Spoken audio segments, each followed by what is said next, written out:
Here's one of, if not the best, early game mage build for your Necesse playthrough. Alright, so first up is the weapon you're going to be using, and that is going to be the Blood Bolt, which can be crafted using a book and 10 bat wings using a demonic anvil. However, the demonic anvil can only be crafted after the first boss fight, so instead of crafting it, it can also be found in the stone coffins in the vampire crypt mini biomes, which aren't too hard to come across. So just go into the snow and forest caves and you'll be sure to find them. The Blood Bolt does 20 magic damage, has 25 knockback, and an attack range of 1000. Sounds pretty average for a mage weapon, but the thing that makes it so special, however, is the fact that its projectiles are homing, meaning they lock onto targets if you aim in their vicinity, as you can see from the footage. It's really helpful as you don't really need to focus on hitting the enemy, you can focus more on dodging their attacks. Super helpful for bosses where projectiles are flying across the map trying to hit you, aka pretty much all the bosses in Necesse. For the armor set, you're going to be using the cloth armor, which gives you 50% mana regen and a set bonus of 15% magic damage and 30 mana. Super helpful for the mage class as mana is basically your ammunition. You're going to need a total of 36 wool from sheeps to craft the whole set, which shouldn't be that hard to get as sheeps aren't rare at all. However, you may want to hold back on this armor set at least until the end of the video. As always, you can use the leather dashers found in your first settlement, found here, for a speed boost when traveling or for dodging during fights. Now this is probably the best build for a super early game for the mage class, as you can tell. I'm not really focusing on hitting the boss as I know my projectiles are gonna hit it. I'm really just focusing on dodging its fireballs and missiles. However,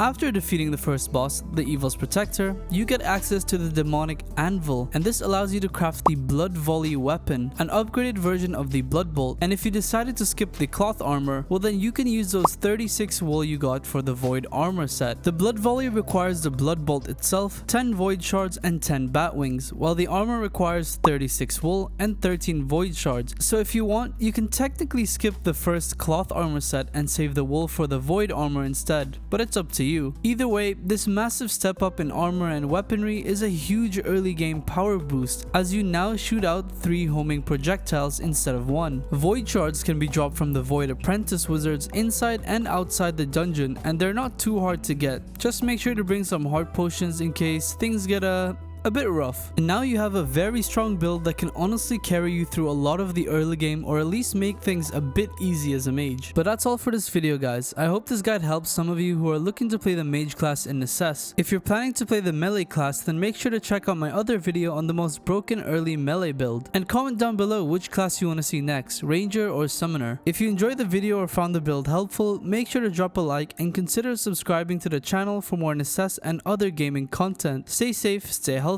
and as always, I'll see you guys in the next quest.